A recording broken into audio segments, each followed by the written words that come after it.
हमने तो कहा कि आइए बैठ के बात करते हैं।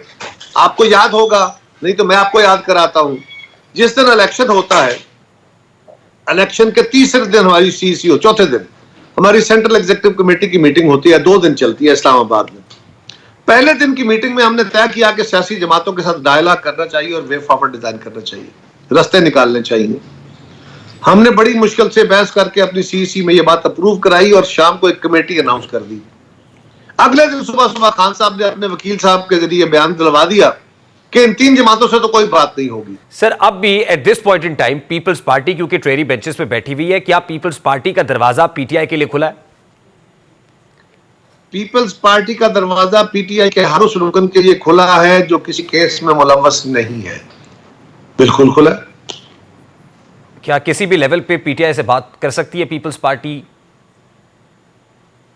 यार मैं कितनी दफा आपको गुजारिश करूं कि अपने रवैये पे पीटीआई को भी देखना पड़ेगा। आप सिर्फ एक मफरूजे पे मबनी बैठ के आला अखलाकी इक़्तिदार की बातें ना करें। नहीं, मैं तो सर सियासी बात कर रहा हूं। मैं सर सियासी बात कर रहा हूं। देखिए किसी भी लेवल पे क्या नहीं कर रहे हैं, क्या सर देखिए सर मैं ये कह बात नहीं कर रहे सर, देखिए सर आप ईवान में पहले मेरी बात सुनिए, आप तज्जिया करें। आपने सवाल मुझ पे रेज किया है तो मैंने आपको बार बार बताया कि दूसरी तरफ मुझसे बात करने को तैयार नहीं, मैं दीवारों में तसल्सल मारूं। जाए पहले उनसे बात करें, उन्होंने कहे कि वो उस बात पे एग्री करें कि हम बात करेंगे। आप मुझ पे बार बार कहे जा रहे हैं। मैं कह रहा हूं कि हमने कोशिश की है, हमने असेंबली के अंदर बिलावल साहब ने स्पीच करते हुए वहां भी कोशिश की है, तीसरी कोशिश की है, उसके बाद भी अगर वो नहीं बात करना चाह रहे तो आप हमें आला अखलाक। नहीं, मैं तो ये कह रहा हूं सर कि इसका मतलब ये तो नहीं होगा ना कि पीपल्स पार्टी ने दरवाजा बंद कर दिया कि हमने बहुत कोशिश की अब दरवाजा बंद है, क्योंकि सियासत के अंदर दरवाजे बंद तो नहीं हुआ करते। सियासत में दरवाजे बंद नहीं होते, लेकिन कुछ दरवाजे वो होते हैं जो हमने खोलने हैं और कुछ वो दरवाजे हैं जो अब खान साहब ने खोलने हैं। ठीक है, अच्छा सर मैं अब यही कह रहा हूं कि अगर दरवाजा खुलता है, क्योंकि मैंने देखा कि खान साहब को भी जेल में बैठ के शायद कहीं ना कहीं को ख्याल तो आ रहा है, उन्होंने मौलाना फजलुर रहमान के पास भी लोगों को भेज दिया।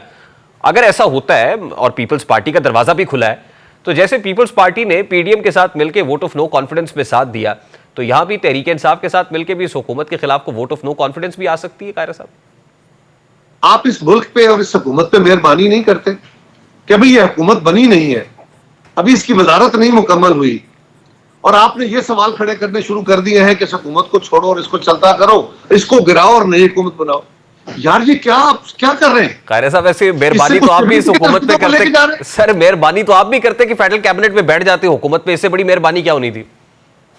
नहीं, आप अपने पहले उस पर वो अलग सवाल करें, मैं जवाब देता हूं, लेकिन आप मुझे बताएं तो सही कि ये सवाल करके आप क्या हासिल करना चाहते हैं? Sir vote of no confidence तो आईनी और जमहूरी रास्ता है सर, ये रास्ता आपने ही दिखाया। नहीं, इस हुकूमत को गिराने का रास्ता है ना जी। एक हुकूमत जो अभी बनी नहीं, आप उसको गिराने की बातें कर रहे हैं। मैं क्या चाह रहे हैं? मैं तो किसी भी स्टेज पे कह रहा हूं सर कि एट एनी लेवल क्या ये ऑप्शन आपको इतना बुरा लगा है सर?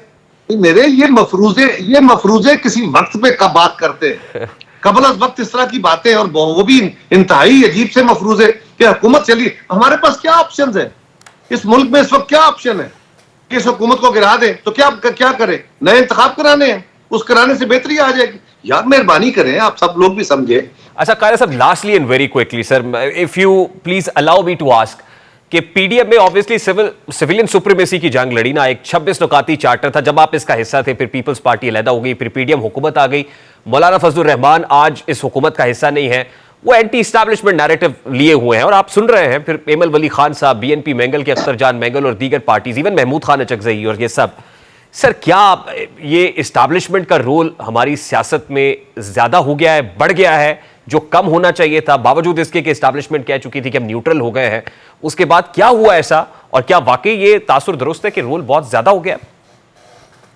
ये सवाल करते हुए आपको वाकई कोई शक है कि आप मुझसे सवाल करके पूछ रहे हैं? आप हुकूमत में ना सर, आप ज्यादा बेहतर समझते हैं। नहीं, मैं आपसे ये पूछ रहा हूं कि आप मुझसे सवाल करके तो वो चीज पूछे ना जो आपके इल्म में नहीं है। सो दूसरी बात यह है कि हमारा ये बिल्कुल कंसिडर्ड ओपिनियन है कि हमारे सिक्योरिटी एस्टेब्लिशमेंट को सियासत के अंदर मुदाखलत खत्म कर देनी चाहिए। ये उसका तरीकाकार क्या होगा? क्या आप लड़के कथा तलकी करके एक दिन का डेडलाइन दे के ये काम करा सकते हैं?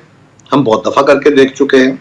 या आप इसको प्रोसेस के जरिए कि वो अपने इस प्रोसेस से बाहर हो जाए, उन्होंने कहा बड़ा अच्छा है, वो अपने आप को मिनिमाइज करते हुए इस प्रोसेस से बाहर निकले और प्योर डेमोक्रेसी की तरफ जाने के लिए सिर्फ सिविल सुप्रीमेसी काफी नहीं है।